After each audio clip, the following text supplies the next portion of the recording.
કરી શકે ના કોઈ તારા ગુણોના સરવાળા યુગો સુધી જળહળશે ભુવન ભાનુના અજવાળા યુગો સુધી જળહળશે ભુવન ભાનુના અજવાળા કેમ ભૂલીશું તુજને ઓ જિન શાસનના રખવાળા યુગો સુધી જળહળશે भुवन भानुना अजवाड़ा। पूज्यपद गुरुदेव श्री भुवन भानु सूरीश्वर जी महाराज के आशीर्वाद और प्रेरणा से सरस्वती की कृपा दृष्टि से विश्वहित चिंतक जैनाचार्य विजय रत्न सुंदर सूरीश्वर जी महाराज साहिब से आज हमें जुड़ने का मौका मिला है। गुरुदेव, जीवन का अर्थ हो आप, जीवन का भावार्थ हो आप, शास्त्रों का गाथार्थ हो आप श्री में जो ज्ञान समाया हुआ है, जो त्याग इन्होंने अपनाया हुआ है, इसकी कल्पना करना कठिन है। गुरुदेव श्री ने आज तक मां सरस्वती की कृपा से 283 पुस्तकों का सर्जन। प्रणम्य परम श्रेयस्करम श्री जगदीश्वरम कल्पे सुबोधिकाम कुर्वे वृत्तिम बालोपकारिणीम। 14 पूर्वधर पूज्यपाद आचार्य भगवान भद्रभाव स्वामी रचित कल्पसूत्र नाम का एक महान सूत्र, इन पर टीका लिखी है विनय विजय महाराज ने। आज सकल संघ के सन्मुख ये क्या है कल्पसूत्र, उनकी बात हम शुरू करते हैं। मेरे और आपके जीवन में 2 रास्ते हैं। पहले नंबर का रास्ता है प्रेय का, दूसरे नंबर का रास्ता है श्रेय का। नंबर 1 प्रेय, नंबर 2 श्रेय।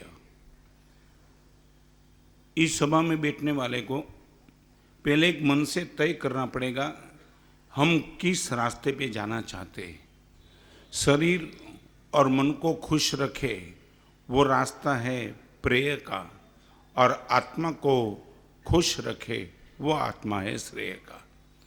यदि मेरे जीवन में केंद्र स्थान पे शरीर और मन ही है, आँखों को अच्छा दिखाना है, जबान को अच्छा खाना है, कान को प्रशंसा सुननी है, मन को अपने क्षेत्र में भागना है, यदि यही वृत्ति के साथ हमारा जीवन चलता है, वो प्रेय का जीवन है। और आत्मा के लिए सद्गुण चाहिए, समाधि चाहिए, सद्गति चाहिए, परम गति चाहिए, ये मानसिकता है तो मेरे लिए श्रेय का रास्ता है। परमात्मा का मार्ग, प्रेय का मार्ग विज्ञान का है, श्रेय का मार्ग धर्म का है। ये कंसेप्ट बिल्कुल क्लियर कर देना। जिनको भी प्रेय के पीछे भागना है उनको विज्ञान के पीछे भागना पड़ेगा, क्योंकि विज्ञान आपके प्रेय की सब व्यवस्था कर देता है। धर्म को प्रेय से इतना संबंध नहीं है। रिपीट करना चाहता हूँ, 8 किया, 4 उपवास किया, 10 उपवास किया, शरीर को कष्ट हुआ। आप ये भी बोल सकते हैं कि महाराज साहब ऐसा धर्म कौन सा है कि जहाँ शरीर को कष्ट देना पड़े, मन को दिक्कत आए। ये बिल्कुल क्षेत्र अलग है। यहाँ शरीर की और मन की इतनी परवाह नहीं है जितनी आत्मा की चिंता है। माने कष्ट के मार्ग पर भी धर्म करने की बात जब आती है तो कई लोगों को मन में एक बात आती है कि शरीर को कष्ट देने के बाद धर्म क्यों करना। मैं रिपीट करना चाहता हूँ, शरीर को जो कष्ट देना नहीं चाहता है, मन के साथ स्ट्रगल करना नहीं चाहता है, उनके लिए प्रेय का मार्ग है। और शरीर और मन को लेकर के, शरीर को कष्ट में डाल के मन के साथ स्ट्रगल करके भी जो आगे जाना चाहता है, उनके लिए श्रेय का मार्ग है। ये कंसेप्ट क्लियर करना। धर्म के क्षेत्र में आने के बाद आप ये चाहेंगे मेरा शरीर मस्त रहे, मेरा मन भी पावरफुल रहे, नॉट पॉसिबल एट ऑल। आपको श्रेय का मार्ग पसंद करना है तो प्रेय को ओवरटेक करने की क्षमता रखनी पड़ेगी। बराबर है, इसमें कोई शंका। कंसेप्ट क्लियर कर देना। जहाँ शरीर और मन ही केंद्र में रहेगा वो प्रेय है, और आत्मा केंद्र में रहेगा वो श्रेय है। हम चारित्र के मार्ग पे निकले। लोगों ने डर दिखाया था, डर नहीं दिखाया था, सच्ची बात की थी कि महाराज साहब बहुत कष्ट पड़ेंगे, नंगे पैर चलना, गोचरी करना, ये जिंदगी भर तक गुरु की आज्ञा में रहना। मगर वो उनकी जगह पे बराबर था। हम हमारी जगह पे बराबर। उनकी जगह पे इसलिए बराबर था कि उनके जीवन में केंद्र स्थान पे प्रेय था, हम अपनी जगह पे बराबर थे क्योंकि हमारे जीवन में केंद्र स्थान पे प्रेय नहीं था मगर क्या था, श्रेय था। ये कंसेप्ट क्लियर हो गया। धर्म का मार्ग, साइंस और रिलीजन दोनों के बीच में कभी भी एक साथ करने का जीवन में कभी प्रयास मत करना। साइंस विजिबल पर प्रयास करता है, धर्म इनविजिबल पर प्रयास करता है। साइंस और धर्म के साथ एक छोर में जा रहा है, दूसरा इसी छोर में जा रहा है। साइंस जो भी टेबल पे प्रयोग करेगा वो प्रयोग मटेरियल पर करेगा, विजिबल पर करेगा, और धर्म को विजिबल से कोई संबंध नहीं, कोई संबंध नहीं। इनविजिबल आत्मा जो देखी नहीं मैंने, और उसके कल्याण के लिए ये सब करने की बात, तो पहले नंबर की कंडीशन में ये कल्पसूत्र में जाने के पहले ये पक्का कर ले, मुझे प्रेय का आकर्षण है कि श्रेय का आकर्षण। सम्यक दर्शन की प्राप्ति श्रेय के आकर्षण से होती है, प्रेय से ऊपर उठना पड़ता है। जन्म जन्म शरीर को संभाला, जन्म जन्म मन को संभाला, वो संभलने का उनका स्वभाव ही नहीं है। जिंदगी भर तक तुम कसरत करते चलो, जो भी करना है करो, शरीर जाएगा सो जाएगा। मन 2-2 मिनट में अपना भाव बदलते रहेगा। 5 मिनट के पहले जो चीज़ अच्छी लगती थी 10 मिनट के बाद वो बुरी लगने चले पड़ेगी। तो जो परिवर्तनशील मन है, जो परिवर्तनशील शरीर है, उनको लेकर के अभी बहुत कुछ कर दिया, जन्म जन्म किया, अभी आत्मा के लिए करना है। इस सभा में बैठने वालों को पूछना चाहता हूँ, आपका आकर्षण किस में, प्रेय में किस रे में? एक बात ये इसलिए मैं कहना चाहता हूं कि कई लोगों के मन में जीवन भर तक, जब तक जिंदगी समाप्त नहीं होती तब तक ये गलत फहमी रहती है कि धर्म से क्या हुआ, धर्म को संबंध श्रेय से है। चलो आगे, किसी के मन में शंका है तो ये प्रवचन में पूछना ताकि हम आगे चले। आत्मा का कल्याण करने के लिए प्रेय को डिस्टर्ब करना ही पड़ेगा, करना ही पड़ेगा। शरीर को खुश रखने के बाद उसी भव में मोक्ष में जाने वाले परमात्मा महावीर देव ने जो कठिन तपस्या की, वो बात आएगी। हम समझ भी नहीं पाएंगे कि इतना कष्ट प्रभु ने क्यों सहन किया, क्योंकि श्रेय की चिंता थी, प्रेय की चिंता नहीं थी। मैं ये बात इसलिए कहना चाहता हूँ, कल्पसूत्र की टीका में प्रथम श्लोक में ही एक परमात्मा का विशेषण लिखा है, भगवान आप परम श्रेयस्कर हो, भगवान आप परम कल्याणकारी हो। श्रेय के लिए जो भी व्यक्ति आपके पीछे लगा, अपने गारंटी के साथ उनका कल्याण करके ही रहे। तो हम प्रभु कल्पसूत्र का प्रथम श्लोक, और प्रथम श्लोक में परमात्मा की सबसे बड़ी उपाधि परम श्रेयस्करम जगदीश्वरम वीरम, भगवान हे परमात्मा महावीर देव आप क्या हो, परम श्रेयस्कर हो। हम आपको नमस्कार करके कल्पे सुबोधिकाम कुर्वे वृत्तिम बालोपकारी। दो बात करूं, एक अज्ञान मौत तक ले जाता है और एक अज्ञान परमात्मा तक ले जाता है। एक अज्ञान परमात्मा तक ले जाता है। गौतम स्वामी का अज्ञान जैसे ही पता चला, भगवान महावीर ने गौतम को कहा, गौतम तू ये अर्थ कर रहा है, वेद पद का अर्थ बराबर नहीं है, ये अज्ञान। और ये अज्ञान का शिकार वो गौतम को कहाँ ले गया? भगवान महावीर के चरण में जाकर के खुद को परमात्मा बना दिया। मेरा और एक बात बताऊं, अज्ञान का स्वीकार परमात्मा बना सकता है, अज्ञान का प्रतिकार ये आपको मौत तक ले जाता है। हम मानने के लिए भी तैयार नहीं कि मैं अज्ञानी हूँ माना साहब, मुझे कुछ पता नहीं। हम तो दिमाग में राई भर के बैठे कि मैं सब कुछ जानता हूँ। दावा मत रखना, मैं भी तो दावा नहीं रखता हूँ। जैसे जैसे पढ़ता हूँ ना शास्त्र, तब पता चलता है कि बाप रे बाप, इतने साल के साधु जीवन के बाद भी इस अर्थ का तो मुझे भी तो पता नहीं था। क्या कमाल की बात। बाल कक्षा के जीवों के लिए मैं ये टीका लिखता हूँ ताकि सभी के मन में पता चल जाए कि अरियंत क्या है, अरियंत का शासन क्या है और अरियंत बनने के लिए क्या करना पड़ता है। बराबर है?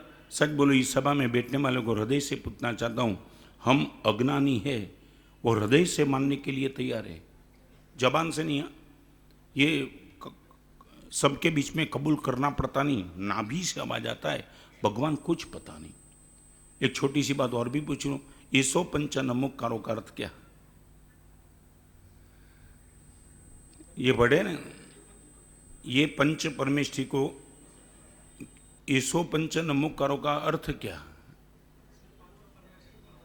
ये 5 परमेष्ठी को बस हम यहाँ भी चुके।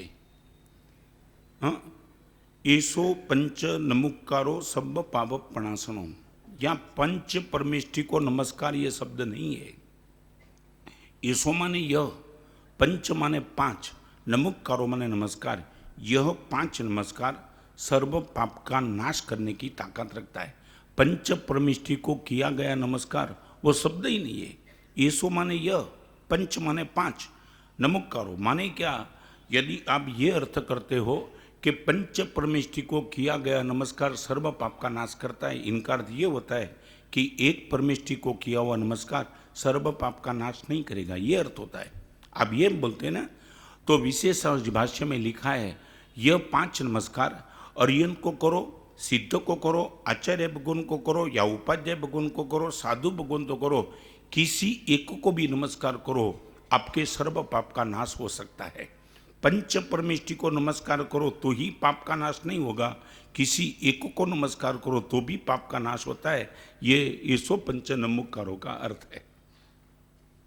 अरियंताण नमुकारो सब पाप प्रणाशनो, सिद्धाण नमुकारो सब पाप प्रणाशनो, आयरियाण नमुकारो सब पाप प्रणाशनो, उपज्जायण नमुकारो सब पाप प्रणाशनो, साहुण नमुकारो सब पाप प्रणाशनो।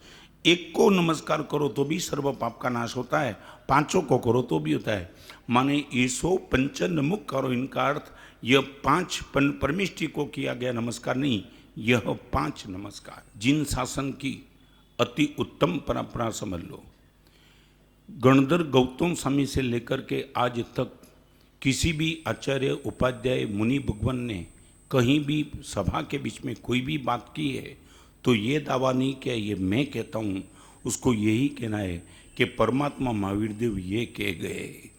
रिपीट करना चाहता हूँ, मुझे वही बोलना है जो भगवान ने कहा है। मेरे स्वतंत्र बोलने का मुझे इस जिन शासन में कोई राइट नहीं है। स्वयं में अवसन तेणम भगवाय मक्कायम। सौधर्मा स्वामी जम्बू स्वामी को कहते, जम्बू भगवान महावीर के साथ रहते रहते मैंने ये सुना है, ये मैं तुझे कहना चाहता हूँ। समझ गए? ये आज मैं आपके सामने प्रवचन करता हूँ, आप कभी भी मत बोलना कि आचार्य भगवान बोलते हैं।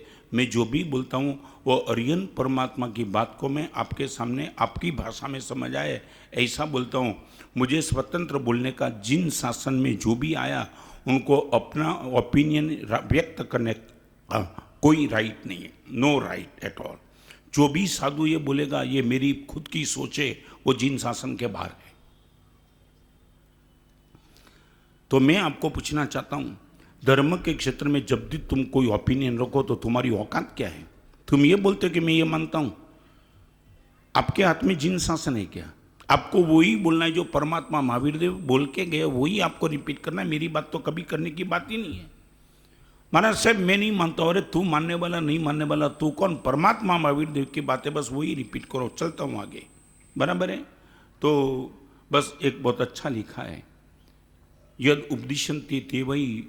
तो ये कहते हैं कि ये उपाध्याय विनय महाराज ये कहते हैं कि मेरे पास इतनी प्रज्ञा नहीं है।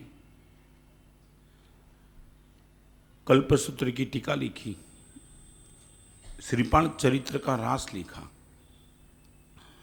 लोक प्रकाश नाम के ग्रंथ में 750 ग्रंथ की साक्षी लिखी जिस महापुरुष ने, वो उपाध्याय विनय महाराज ये कहते कि मेरे पास इतनी बुद्धि नहीं है। यदि ऐसे महापुरुष ये कहते कि मेरे पास इतनी बुद्धि नहीं है तो मैं और आप कोई प्रश्न ही नहीं। तो प्रश्न पूछा है कि आपके पास यदि इतनी बुद्धि नहीं है तो फिर क्यों सबके बीच में बोलते हो? तो एक अच्छा शब्द लिखा है, शुभे यथाशक्ति यतनीयम। आपके पास जो भी है और प्रवृत्ति आपकी शुभ है तो आपकी जितनी भी शक्ति है उतना प्रयास आपको निश्चित तौर से करना चाहिए। चलो आगे, इनका इंटरप्रिटेशन 2 घंटे तक हो सकता है कि शुभे यथाशक्ति यतनीयम, शुभ में आपकी शक्ति हो इतना प्रयास निश्चित तौर से आपको करना ही चाहिए। ये मेरी परमात्मा को मेरी आज्ञा है कि तेरे पास सब कुछ करने की ताकत नहीं है, मगर जितनी ताकत है यदि शुभ है तो करने का तो प्रयास शुरू कर दे। अट्ठाई करने की ताकत नहीं है, मगर मेरे घर में 2 गाड़ी है और मेरी बाजू में किसी के घर में 28 है। इनके पास व्हीकल है या नहीं है वो अलग बात है, मगर मैं वहाँ जाकर के बोल सकता हूँ कि 28 करने की मेरी ताकत नहीं है। आपने तपस्या की है, मैं चाहता हूँ कि मेरी गाड़ी का लाभ आप दो। मंदिर और उपासना में जब भी जाओ मेरी गाड़ी में बैठेंगे तो मैं आपका आभार मानूंगा। सच बोलो, ये हो सकता है कि नहीं हो सकता है? हो सकता है कि नहीं? ये सुबह यथाशक्ति यतनियम। तो ये लिखते हैं कि क्या करेंगे? कल्प माने आचार। एक बात समझना, कल्प माने आचार, सूत्र माने आचार के सूत्र। एक बात बताऊं, जिन शासन में कहीं विचारांग नहीं है, आचारांग है। विचारों का कोई सूत्र जिन शासन में नहीं है, सब सूत्र आचार का है। इसका अर्थ आप सिर्फ मन से ही धर्म करना चाहेंगे तो वो दंभ बन जाएगा। मन में यदि धर्म है तो आपको इम्प्लीमेंट काया में करना ही पड़ेगा।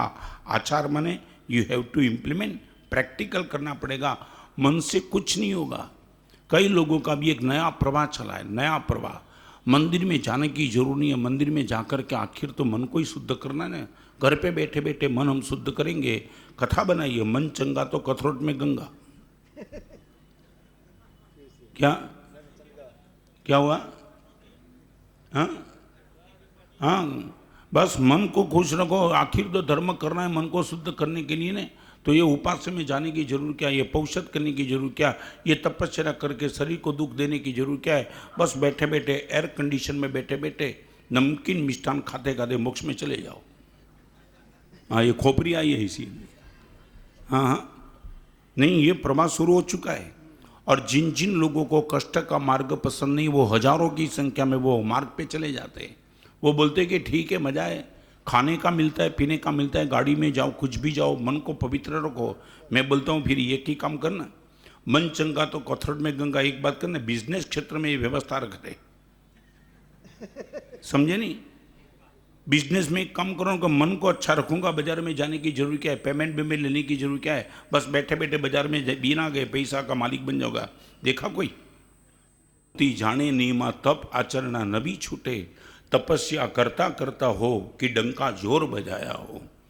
तब करते चलो, तब करते चलो, तब करते चलो और कर्म निर्जरा करके मुक्ति में चले जाओ। ये जिन शासन का राजमार्ग है। तो यहाँ वो लिखते हैं कि पहले के जमाने में मुनि भगवान जो विहार करते थे ना, वो विहार नवकल्पी विहार था। नवकल्पी माने 8 विहार 1-1 महीने का और 4 महीने की स्थिरता। समझे? आज की विहार की व्यवस्था हमारी बदल गई। 1 महीना विहार करना, जहाँ गए वहाँ 1 महीना स्थिरता करना, फिर आगे विहार करना, 1 महीना जाना, फिर रह जाना। तो 1 साल में सब होकर के विहार कितने होते थे? 9। 1-1 महीने के 8 विहार और एक चातुर्मास की स्थिरता 9वां विहार। तो भगवान महावीर के शासन में, ऋषभदेव भगवान के शासन में और 22 तीर्थंकर के शासन में एक थोड़ी आचार की व्यवस्था में बदलाव था। भगवान महावीर के शासन में और ऋषभदेव भगवान के शासन में क्या, एक बात बताऊं, मोक्ष मार्ग एक होने के बावजूद भी ये आचार डिफरेंस क्यों है? क्यों है? तो कि मन की मानसिकता ऐसी है कि कभी कभी आदमी गलत रास्ते पे अपना इंटरप्रिटेशन करके न चला जाए, इसलिए भगवान ने ये पहले के 22 भगवान के शासन में 4 महाव्रत थे, भगवान महावीर के शासन में 5 महाव्रत थे। 4 और 5, कई लोग इसमें उलझ जाते हैं, उलझो मत। और एक बात आपको कहना चाहता हूँ इस सभा में बैठने वाले को, चाहे क्षेत्र धर्म का हो, चाहे क्षेत्र आपका हो, प्राइस बदलती रहेगी, वैल्यू कभी नहीं बदलेगी। समझे नहीं मैं कहना चाहता हूं? प्राइस बदलती रहेगी, वैल्यू कभी नहीं बदलेगी। प्राइस चेंजेबल है, वैल्यू शाश्वत है। What is the difference between price and value? आपकी भाषा में शायद एक हो, मगर बहुत फर्क है। प्राइस भगवान महावीर के शासन में, रोज 2 टाइम प्रतिक्रमण। 22 भगवान के शासन में जब दोष लगता था तब प्रतिक्रमण, हमेशा के लिए नहीं। यहाँ जो सुबह और शाम का प्रतिक्रमण मेरे लिए है वो 22 भगवान के शासन में नहीं थे। जब आपको दोष लगे तब प्रतिक्रमण कर लो, मिच्छाम दुक्कड़म मांग लो, जो व्यवस्था थी वो। आज आपको दोष लगे या ना लगे, दोनों टाइम प्रतिक्रमण इज कंपलसरी। ये क्या हुआ, प्राइस में बदलाव आता है मगर वैल्यू में बदलाव नहीं। समझे में क्या, what is the value of प्रतिक्रमण? पुकरा जी आप क्या समझते हो, प्रतिक्रमण की वैल्यू क्या, प्रतिक्रमण की प्राइस क्या और प्रतिक्रमण की वैल्यू क्या? प्रतिक्रमण की क्रिया के सूत्र में इधर उधर हो जाए, दिस इज द प्राइस। मगर प्रतिक्रमण करके करके पाप का पश्चाताप हो और वही पाप रिपीट न हो, यह है वैल्यू। समझे मैं क्या कहना चाहता हूँ? तो हर जीवन में हर समय में प्राइस चेंज हो सकती है, वैल्यू चेंज नहीं होगी। ये मेरे वह सफ़ेद वस्त्र है, 22 भगवान के शासन में कलरिंग वस्त्र भी थे वस्त्र, दिस इज द प्राइस। मगर वैल्यू क्या, तो कि लज्जा को सुरक्षित रखने के लिए ये दिस इज द वैल्यू। आप कहीं बैठेंगे, चलेंगे, उठेंगे तो आपको यत्न का पालन करना पड़ेगा। तो मैं आपको ये कहना चाहता हूँ, कभी कभी प्राइस बदलती रहे, उसको लेकर के बबाल मच मचाना, वैल्यू को बचा लेना। समझे कि नहीं? कल बे समझ में आया ना? आपकी बात बताओ, आपके पिताजी ने जो बिजनेस किया वो आपका नहीं है।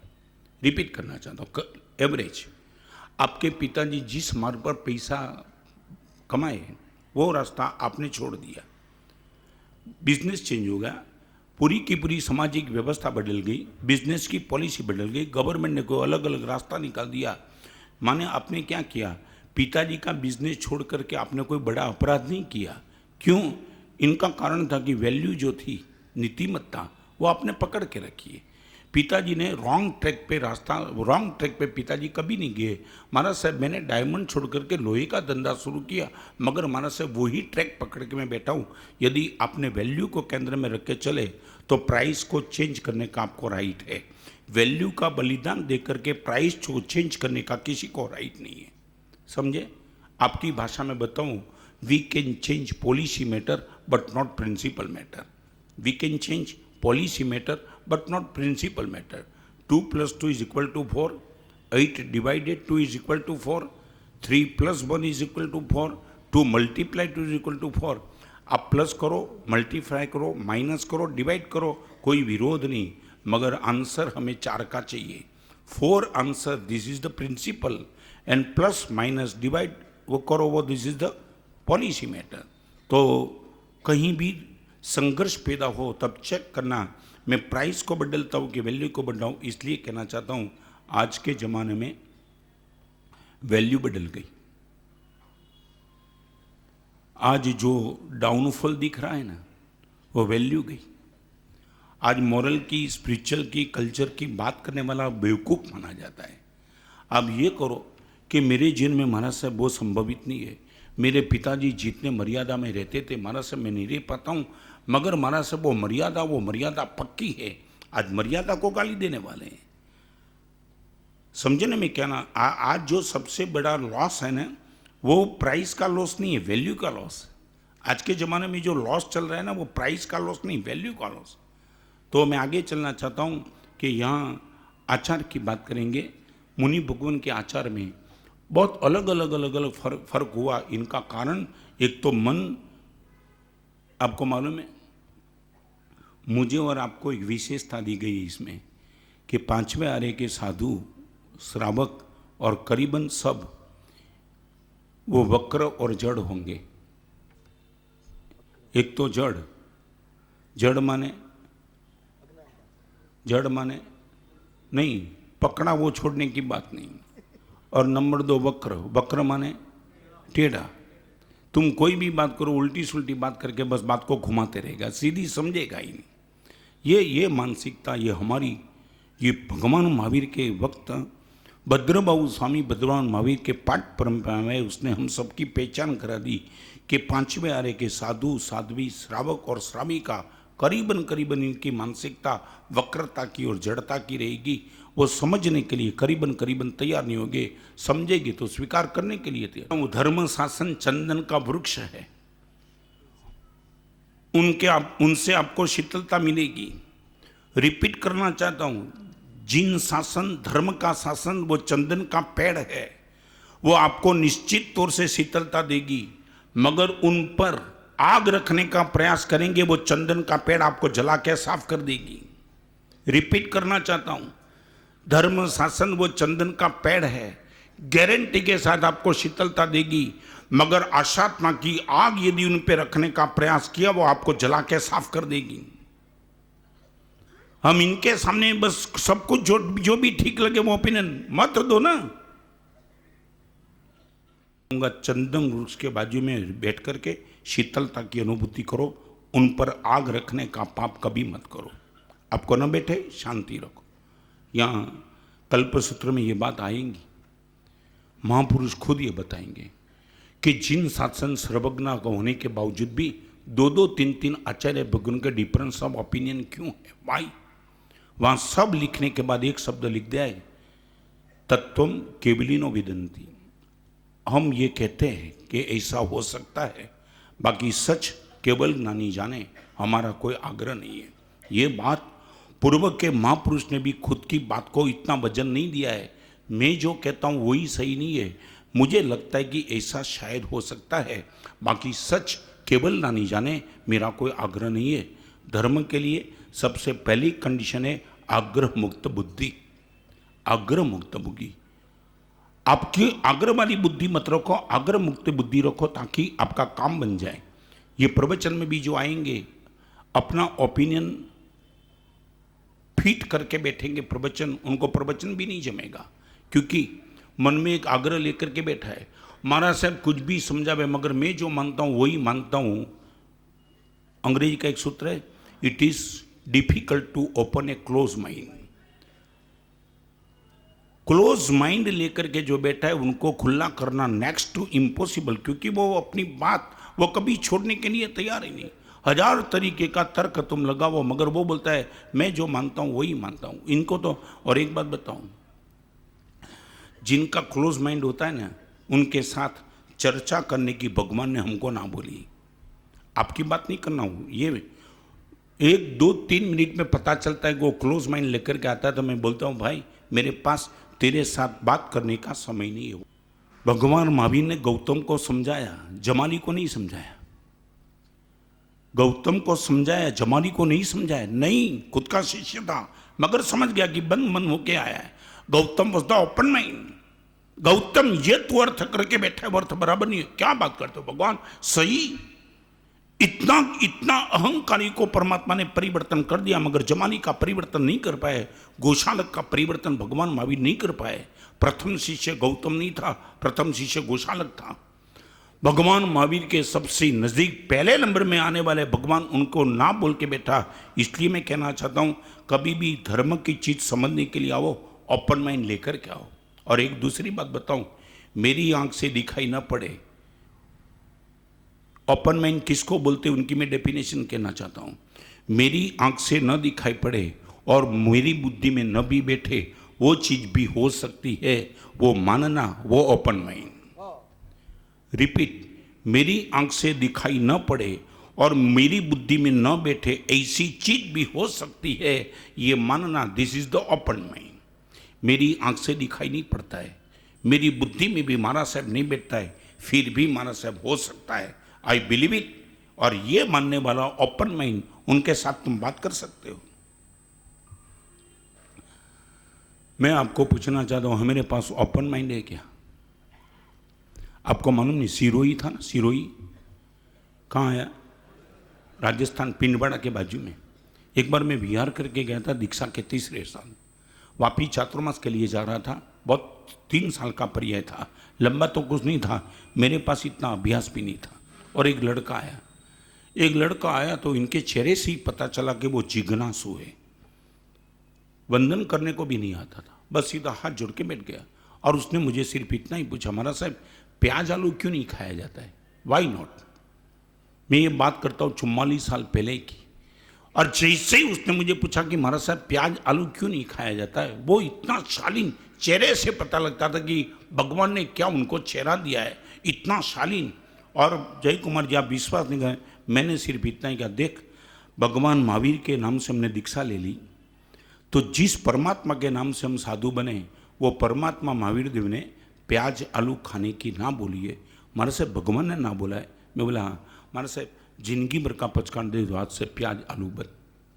कोई लॉजिक नहीं, कोई तर्क नहीं, ये सीधा और आंख में हर्ष के साथ मारे से परमात्मा ने ना बोली है, फिर इनके सामने लॉजिक लगाने वाला मैं कौन?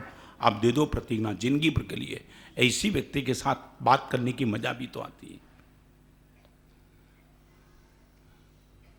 ये प्रभु का मार्ग, वक्र और जड़, ये हमारी पहचान है। माने सब वक्र जड़ होंगे ऐसा नहीं कहा है, मेजॉरिटी वक्र जड़, हम इसमें से अपने को बाहर निकाल देंगे। ओके, किसी के लिए वक्र और जड़ होंगे, मगर हमारा साहब मेरा नंबर उसमें नहीं होगा। धर्म शासन किसके लिए? बस इनके लिए। प्रथम तीर्थंकर और अंतिम तीर्थंकर, इनका कल्प माने आचार क्या है? वो भगवान महावीर से लेकर के ऋषभदेव भगवान का चरित्र, नेमनाथ भगवान का चरित्र, पार्श्वनाथ भगवान का चरित्र और गणधर गौतम स्वामी, सुधर्मा स्वामी, जम्बू स्वामी, भद्रबाहु स्वामी, संभूति विजय जी, आज तक जिस आचार्य भगवान ने ये जिन शासन यहाँ तक लाए, हम इनकी बात इस कल्पसूत्र के प्रवचन के माध्यम से आप सबके सामने रखने वाले सब। हम अपने जीवन को श्रेय के मार्ग पे ले जा करके अंतिम मंजिल तक पहुंचना चाहते हैं। इनका 3 स्टेप है। 24 तीर्थंकर भगवान की साधना में थोड़ा बदलाव है, मगर ये 3 स्टेप मोक्ष में जाने चाहते जो भी, उन सभी के लिए कॉमन है। चाहे भगवान ऋषभदेव हो, चाहे शांति, चाहे महावीर स्वामी हो, चाहे सिमंदर स्वामी हो, चाहे रत्न सुंदर सूरी हो, चाहे आप हो, चाहे सभा में बैठने वाली श्राविका हो, वहाँ बैठने वाली साध्वी जी। कौन सा 3 स्टेप? यदि मैं श्रेय के मार्ग पे जाना चाहता हूँ, प्रेय के मार्ग की बात नहीं करना चाहता हूँ, श्रेय के मार्ग पे मैं जाना चाहता हूँ, तो 3 बात मुझे और आपको हर हालत में, हर नुकसान में यदि पकड़ के बैठेंगे तो मुझे मंजिल तक ले जाने में रोकने की किसके बाप की ताकत नहीं है। Number 1, I can love to all. ये पहली कंडीशन। मैं सभी को प्रेम कर सकता हूं, ये सबसे पहली कंडीशन। आप ये चाहते कि महाराज से मेरी सदगति और परम गति हो जाए, ये सबसे पहले नंबर का स्टेप। तीर्थंकर भगवान का आत्मा पूर्व के 3रे भाव में क्या भावना लेकर के बैठे? मेरा चले, चले नहीं चले अलग बात है, मगर मेरा चले। सभी जीवों को परमात्मा के शासन का रसिक बना करके मैं सबको मोक्ष में ले जाऊं। ये क्या हुआ? प्रेम। एक भी जीव को मेरे सर्कल से मैं कैंसल नहीं करूंगा।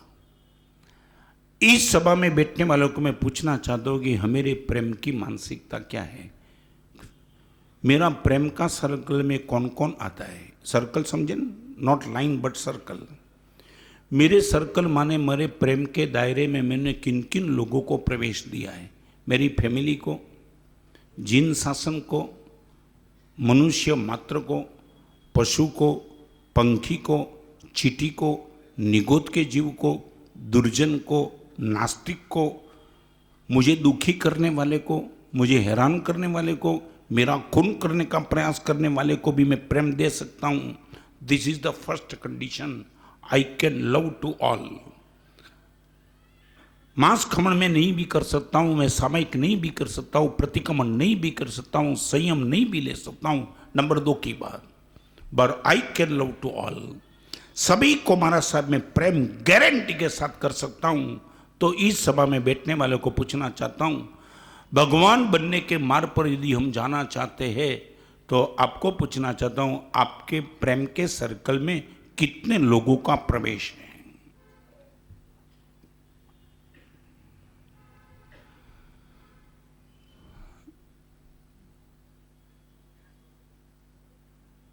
जानना चाहता हूं कितने लोगों का, मेरे दुश्मन का,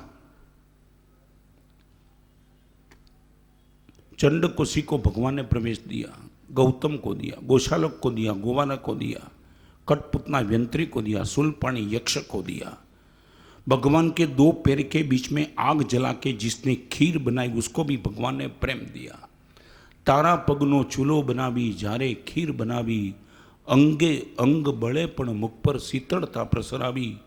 ओ दावा नळ पीनारा, तारा जीवन रहस्य नारा, दुश्मन ने पण पूर्ण प्रेमती, क्षम कुशल पूछनारा, ओ समता ना धरनारा। इस सभा में बैठने वालों को मैं पूछना चाहता हूं, मेरे प्रेम के सर्कल में मैंने कितने लोगों को प्रवेश दिया है? जिनने मेरा नुकसान किया, जिसने मेरा पेमेंट डुबा दिया, समाज के बीच में जिसने मेरा अपमान किया, समाज के बीच में जिसने मुझे बदनाम किया, मेरी इज्जत का पूरे का पूरा कचरा कर दिया, मेरी क्रेडिट को जिसने खत्म कर दिया, उन लोगों को भी मेरे प्रेम के सर्कल में मैं प्रवेश दे सकता हूं, तो मेरे लिए श्रेय का मार्ग पक्का है।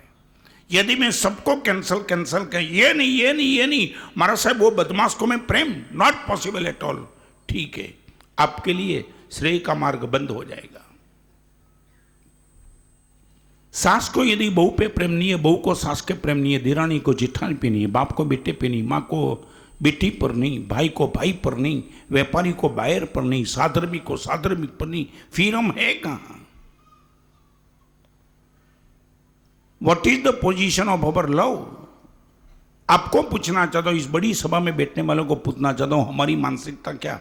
मैं रिपीट करना चाहता हूं, love is the value not price. This is the value. उसमें कोई समाधान आप नहीं कर पाएंगे, चाहे ऋषभदेव, चाहे महावीर, चाहे शांतिनाथ भगवान एक कबूतर को बचाने के लिए अपना मांस काट के रख दिया था। इतनी बड़ी सभा परवादिराज के दिन मैं नहीं, आप जल्दी चलो, क्योंकि 3 स्टेप की बात आज किसी भी हिसाब से 2 प्रवचन के बीच में पूरी करना चाहता हूं। अभी मैं इन पर बहुत ज़्यादा बात नहीं करना चाहता हूं, आपके सामने सब स्टेप रखना चाहता हूं। In which step you are, you have to change, you have to check. Number 1, I can love to all. Number 2, I can be happy in every position. मैं सबको प्रेम कर सकता हूं, मैं किसी भी पोजीशन में प्रसन्नता बनाए रख सकता हूं। This is the second step. पहले नंबर के क्षेत्र में हम चुके, नंबर 2 में हमारी स्थिति क्या? गर्मी थी, सर्दी थी, बारिश थी, पेमेंट डूब गया, शरीर रोग से डिस्टर्ब हो गया, बिना कारण पत्नी मायके चली गई, बेटा मेरे सामने पड़ा, मेरे भाई ने मेरा अपमान किया, मगर गुरुदेव मेरी स्वस्थता मैंने बनाई रखी। भगवान महावीर हर हालत में, परमात्मा महावीर देव ने अपनी स्वस्थता बनाए रखी है, मन को डिस्टर्ब होने ही नहीं दिया।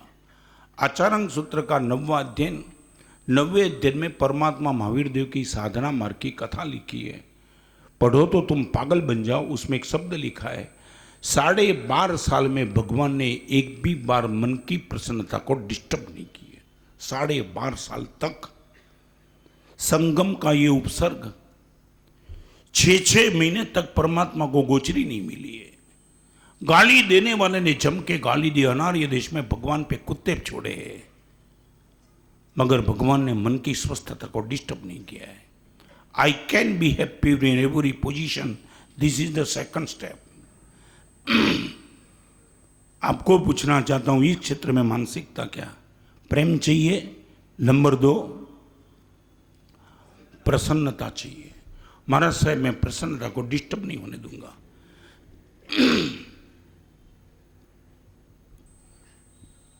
जय कुमार जी क्या लगता है? ये दर्पण है, कम से कम दर्पण में झांक तो ले कि महाराज साहब मेरा चेहरा क्या है। एक बार चेहरे पे डॉट्स दिखाई पड़ेगा तो कल उनको दूर करने का मन भी तो होगा। हम चेहरे देखे ही नहीं तो क्या पता चलेगा। हम तो ये मानेंगे, मैं ये मानूंगा मैं साधु बन गया, हजारों की सभा में प्रवचन करता हूँ, मुझे वर्ल्ड रिकॉर्ड का अवार्ड मिल गया, अभी मेरा जीवन समाप्त। भगवान बोलते वो छोड़, अवार्ड की कौड़ी की कीमत नहीं है। ये कीमत है। तेरा अपमान करने वाले को भी तेरे प्रेम के दायरे में तू ले सकता है। तेरे खिलाफ बहुत कुछ बनने के बाद तेरी मन की प्रसन्नता तू यदि बनाए रख सकता है। This is the step for ever, common step. और एक तीसरे नंबर की बात, मैं सभी पर प्रेम कर सकता हूं, किसी भी स्थिति में मैं प्रसन्न रह सकता हूं और किसी भी स्थिति में मुझे पवित्रता बनाए रखनी है। This is the third step.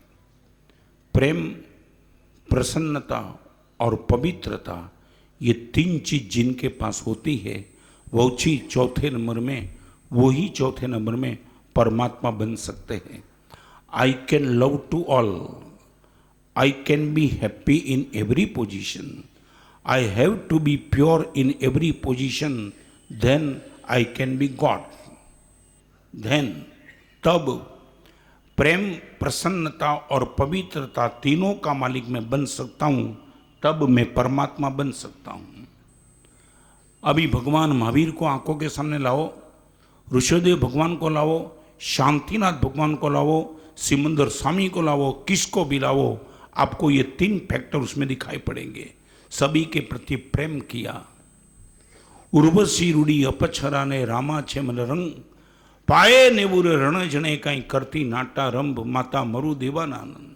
समो शरण में देवियों का नृत्य चलने के बाद भी परमात्मा को कोई विकार भाव का स्पर्श नहीं है। चाहे प्रलोभन कितने भी आ जाए, मेरी पवित्रता को मैं डिस्टर्ब नहीं होने दूंगा। चाहे नुकसानी कितनी भी आ जाए, मन की प्रसन्नता को खंडित नहीं होने दूंगा। और चाहे नुकसानी करने वाला कोई भी हो, इनके प्रति द्वेष भाव में नहीं रखूंगा। तब परमात्मा बनना मेरा पक्का हो जाएगा। मैं आपको पूछना चाहता हूं, सच इन तीन में हमारा नंबर कहां लगता है? स्थिर प्रेम, प्रसन्नता और पवित्रता। प्रलोभन, मारा साहब झुक नहीं जाऊंगा। रोड पे गया और कोई पोस्टर दिखाई पड़ा, गारंटी के साथ उत्तेजित नहीं होऊंगा महाराज साहब। हम निमित्त से भागते फिरेंगे नहीं, संभवित नहीं है। कोई मेरी भी ताकत, मैं भी साधु हूं, बहनों नजदीक आती है, वात्सक्षेप के नाम से, आशीर्वाद लेने के नाम से, मैं विजाती दर्शन से मैं भी नहीं बच सकता हूं। आएंगे प्रलोभन तो आएंगे, आप किसी भी जगह जाओ ये तो आएंगे, मगर आपको स्ट्रांग बनना है। महाराज साहब हर हालत में कोई भी निमित्त आ जाएगा, मेरी पवित्रता को महाराज साहब मैं डिस्टर्ब नहीं होने दूंगा।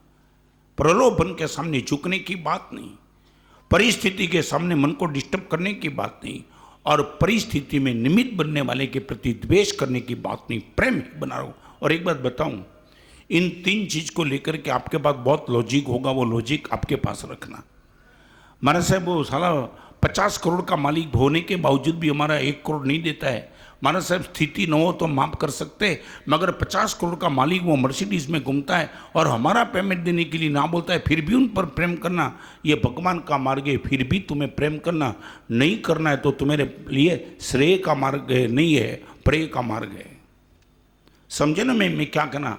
आपके पास सामने वाले को गलत प्रूव करने का 1000 लॉजिक है, तो फिर भी आप प्रेय के मार्ग पे हो, श्रेय के मार्ग। श्रेय तो यही कहता है, अपराधीशु पण चित्त थकी नवी चिंतव्य प्रतिकूल।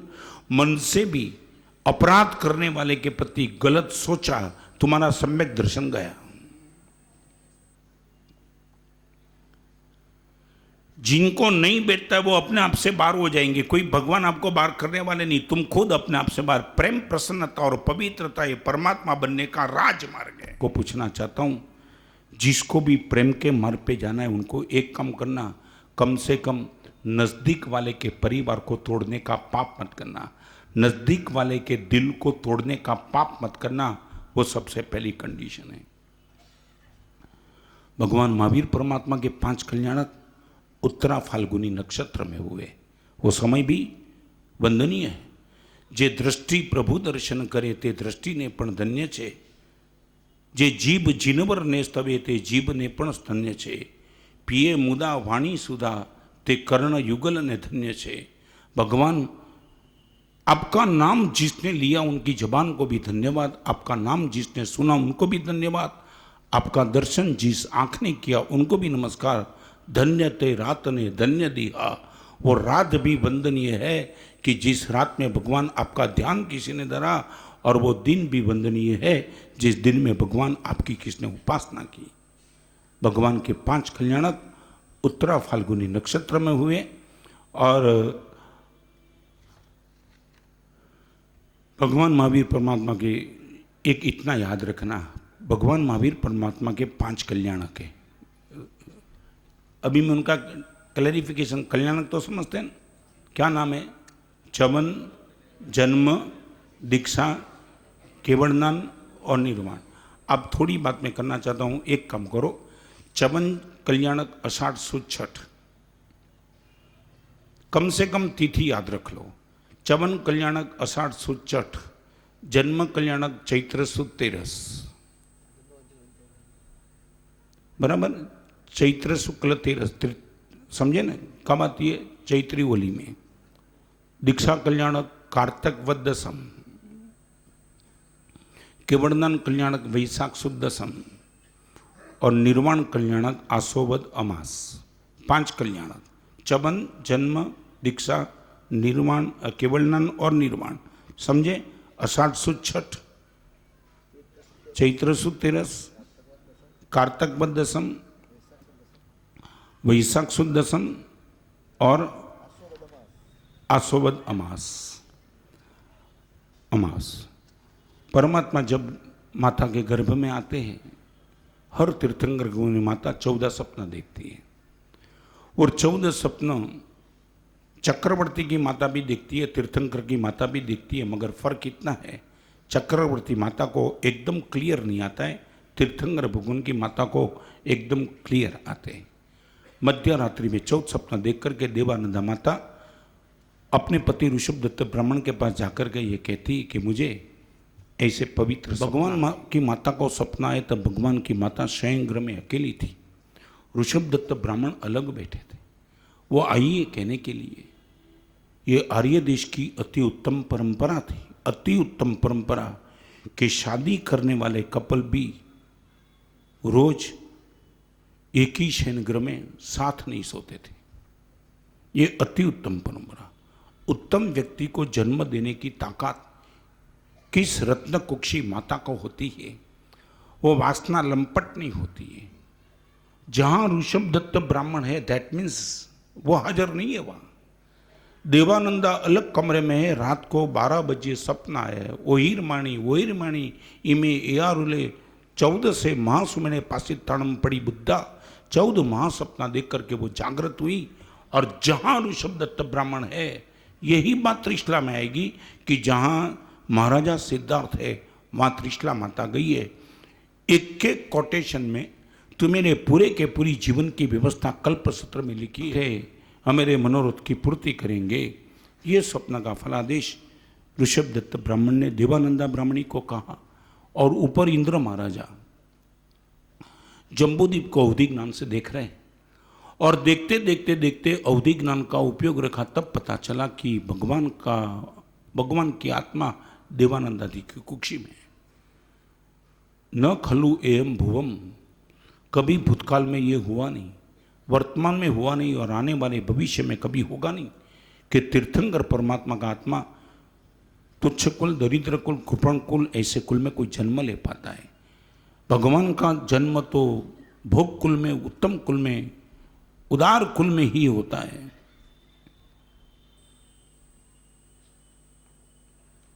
मैं चाहता हूं कि कभी मौका मिलेगा तो इस चीज पर बहुत, सिर्फ 3 चीज, तुच्छ कुल, दरिद्र कुल और कृपण कुल, यहां बैठी हुई माता को भी मैं कहना चाहता हूं, कभी भी उत्तम पुरुष की मां बनने का सौभाग्य आपको पाना है तो जीवन में तुच्छता, दरिद्रता और कृपणता जब तक दूर नहीं करेंगे, उत्तम पुरुष की मां बनने का सौभाग्य आपको नहीं मिलेगा। उदार, तुच्छता माने छोटी चीज में पकड़ने की बात, लेट गो करने की कोई तैयारी नहीं, वो है तुच्छता।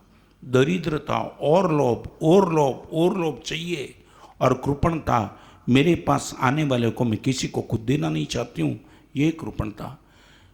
वो रत्न कुक्षी कभी नहीं बन सकती है जो तुच्छता, दरिद्रता और कृपणता की शिकार बन चुकी है। और ये सौधर्मेंद्र ने देखा कि ये क्या हो गया। उसने कहा कि अनंत ही उत्सर्पिणी अवसर्पिणी में कभी ये नहीं हुआ, तो मेरा एक कल्प है, मेरा आचार है कि मुझे ये सब बदलना पड़ेगा। तो उसने अपने नौकर देवता को बुलाया और नौकर देवता को बुला के कहा कि ये हमारा कल्प है, आचार है कि तुम त्रिशला माता की कुक्षी के गर्भ में जो है वो इनको इसमें ट्रांसफ़र करो, इसमें इनको ट्रांसफ़र करो। और ये प्रयास करने के बाद वो परमात्मा की स्तवना करते हैं। 2 ही मिनट में हम सब हाथ जोड़ के स्तवना सुनेंगे। नमुत्थुणमरियंताणं भगवंताणं आयग्रणं तित्तरणं संसमुदाणं पुरीसत्तमाणं पुरीसस्याणं पुरीसबरपुण्डरियाणं पुरीसर्गन्धत्तिणं लोकोत्तमाणं लोकनाणं लोकयाणं लोकयाणं लोकभजोग्राणं अभयदयाणं चक्षुदयाणं मग्गदयाणं शरणदयाणं जीवदयाणं ब्रह्मदयाणं धम्मदेशयाणं धम्मनायगाणं धम्मसारहीणं। भगवान धर्मरथ के सारथी हो।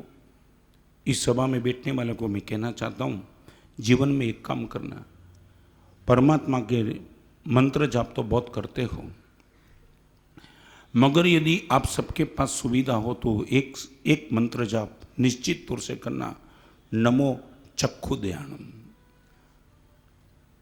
इस सभा में बैठने वालों को सभी को मैं कहना चाहता हूँ, नमुत्थुणम सूत्र का क्रीम कोटेशन भगवान की बहुत उपाधि है, उसमें एक उपाधि है, भगवान आप चक्षु के दाता हो।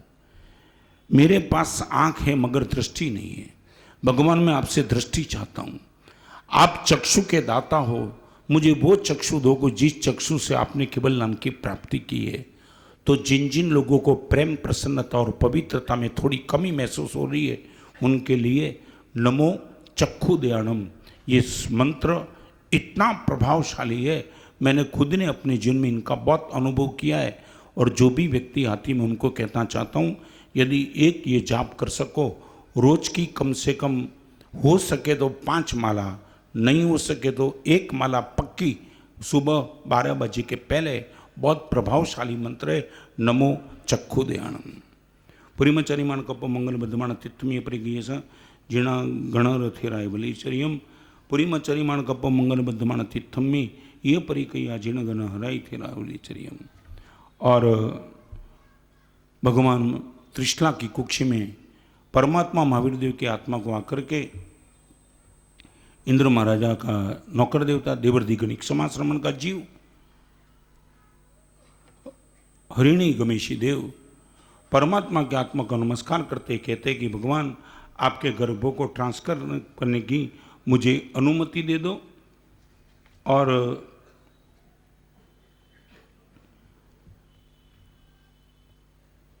भगवान के 5 कल्याणक, वेदना के साथ कहता हूं, परमात्मा के 5 कल्याणक हमारे लिए पाप कर्म का उदय था, दूषित हुआ। भगवान को कोई फर्क नहीं पड़ा हमारे लिए।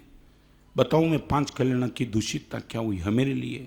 54 कल्याणक में सबसे पहले नंबर की गड़बड़ हुई, देवानंदादि कुक्षी में भगवान गए, ये पहले नंबर का कलंक। जन्म कल्याणक में क्या हुआ आप बोल सकते हो इसमें बैठे हुए। जन्म कल्याणक थोड़ा हमें डिस्टर्ब कर गया, थोड़ा 1%। करोड़ करोड़ देवता परमात्मा का अभिषेक करने के लिए ऊपर तो ले गए, मगर जन्म कल्याणक में एक दूषण हमारे लिए आ गया। अनंत तीर्थंकर परमात्मा का अभिषेक इंद्र महाराजा ने किया, मगर कभी परमात्मा की ताकत पर शंका पैदा नहीं हुई। भगवान महावीर के लिए शंका पैदा हो गई कि करोड़ों कलश का अभिषेक इस परमात्मा का शरीर कैसे झेल पाएगा। ये जन्म कल्याणक का दूषण, समझे? मालूम है कि नहीं? प्रसंग नहीं मालूम? हाँ,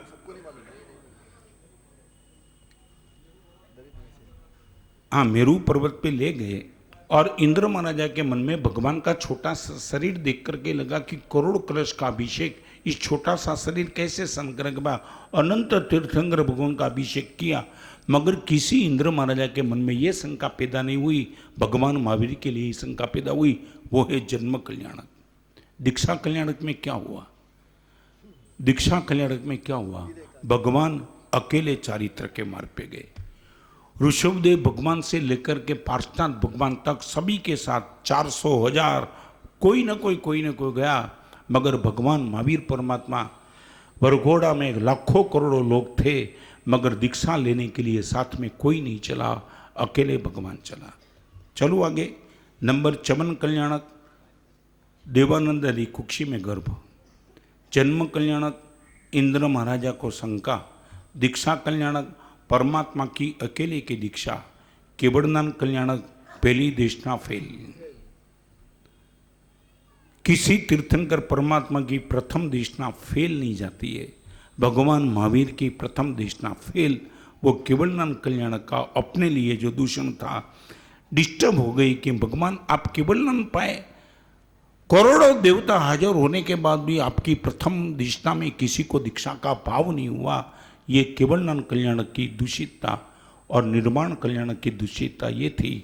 भगवान निर्माण हो गया, जिस जगह परमात्मा का निर्माण हो गया वहाँ जीवोत्पत्ति हो गई, कंथवा हो गए, छोटे छोटे जीव हो गए। जैसे ही भगवान का शरीर शांत हो गया और छोटे जीव देखे, साधु साध्वी सब बैठे थे। कल्पसूत्र में आएगा आगे कि कई साधु साध्वी भगवान ने जिंदगी भर का संथारा ले लिया। वहीं एक कदम रखने की जगह नहीं थी, इतनी जीवोत्पत्ति थी। हम चलेंगे तो जीवों की विराधना होगी। भगवान महावीर ने जीवों की विराधना की ना बोलिए तो कई साधु साध्वी भगवान ने जिंदगी भर का अनशन वहाँ ले लिया। 5 कल्याणक और 5 कल्याणक दूषित, ये हमारा दुर्भाग्य था। जिस दिन देवानंद आदि कुक्षी से भगवान ट्रांसफर हुए, इस दिन त्रिशला माता को भी 14 सपना आया। 14 सपना का नाम आपको पता है, पहले गजबर, बीजे वृषभ, त्रीजे सिंह और चौथे लक्ष्मी। समय नहीं है, नहीं तो मैं बताता। 14 सपना 14 गुण स्थानक से रिलेटेड है। एक और 14 सपना है, नंबर 2 14 गुण स्थानक है। और आपको मालूम होगा भगवान महावीर की माता को आने वाले सपना की संख्या कितनी? 14। गुण स्थानक कितने? जीवी 9 तत्व जो पढ़े उनको मालूम है जीवों के भेद कितने? 14। अजीव के भेद 14। श्रावक के नियम, और कुत्ता काट जाए तो इंजेक्शन।